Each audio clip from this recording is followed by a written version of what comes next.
Good morning everyone. 11th Commerce English Medium. Now in Economic chapter number 9, important fact of GNP. Now, first point, in GNP the value of productions of current year is considered. आप जो current year में काम करते हैं उसकी जो valuation होती है वही यहाँ पे कंसिडर की जाती है, प्रीवियस और लास्ट ईयर की कंसिडर होगी नहीं. So the productions value of previous year is not considered. Second, in the GDP, the income of citizen living in the foreign countries is added and the income of foreign citizen living in India is deducted. जो foreign country के अंदर Indian peoples रहते हैं उनकी income इसके अंदर add हो जाएगी और जो इंडिया के अंदर फॉरेन पीपल्स रहते हैं उनकी इनकम इसमें से डिडक्ट हो जाएगी. सपोज इंडिया की टोटल जीडीपी 1000 है, 1000, ठीक है. अब बाहर की कंट्री में रहने वाले लोगों ने 500 अर्न किया है और इंडिया के अंदर जो फॉरेन कंट्रीज़ के पीपल्स हैं उन्होंने 300 अर्निंग की है.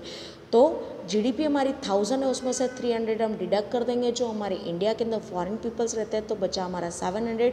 और फॉरेन कंट्री के अंदर जो इंडियन पीपल्स रहते हैं उन्होंने 500 अर्न किया, उसको हम प्लस कर देंगे. तो हमारा टोटल जो जीएनपी मिलेगा वो मिलेगा 1200. So now GNP is equal to GDP plus net income obtained from the foreign countries, total income from the foreign countries minus total payment to the foreign countries. हमने जितना रिसीव किया, जितना payment किया, उसका difference यहाँ पे आ जाएगा. जैसे कि हमने यहाँ पे पे किया है 300 और मिला है हमें 500, तो 200 हमारा डिफरेंस हो गया. हमें एक्स्ट्रा मिला है तो 1000 में 200 प्लस कर दिया तो भी 1200 हो जाएगा.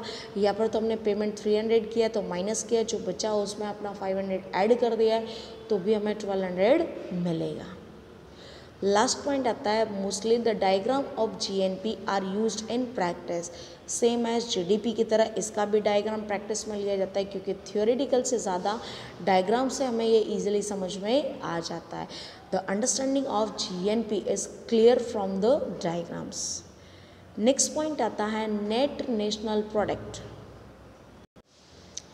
नेट नेशनल प्रोडक्ट की बात की जाए, during the process of production the depreciations of factors of productions machine building and equipments occurs and their value decreases, which is called capital depreciations.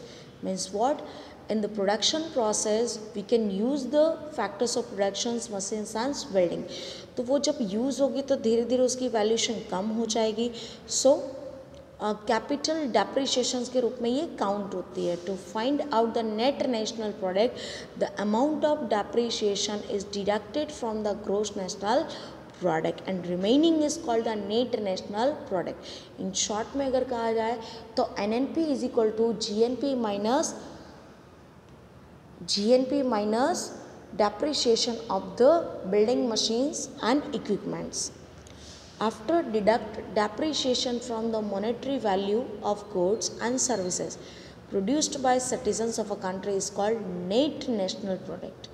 After deducting depreciation from the monetary value, जो भी आपको मिला है उसमें से depreciation deduct करने के बाद goods and services की जो भी प्राइस हमारे पास बचती है या जो भी goods and services बचता है, that is called net national product.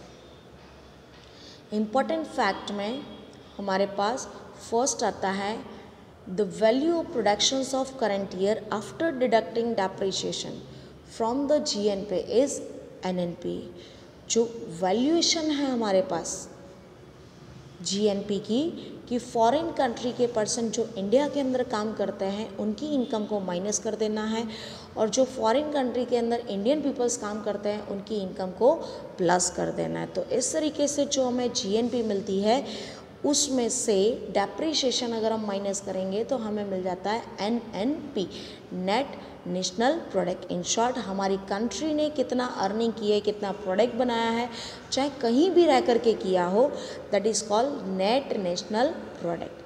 Last आता है सेकेंड पॉइंट आता है GNP minus depreciation is equal to NNP. अभी हमने इसके अंदर टोटल 4 फैक्टर्स देखे हैं. पहला देखा है जीडीपी, दूसरा देखा है जीएनपी, तीसरा देखा है जीएनपी और तीसरा है एनएनपी. तो ये चारों के चारों पॉइंट्स में से कोई भी एक या 2 पॉइंट आपके एग्जामिनेशन में आ सकता है, तो आपको ये अच्छे से करना है। इसमें अगर कोई भी क्वेरीज होती है, कोई भी प्रॉब्लम्स होती है तो आप मुझसे पूछ सकते हैं। Thank you so much.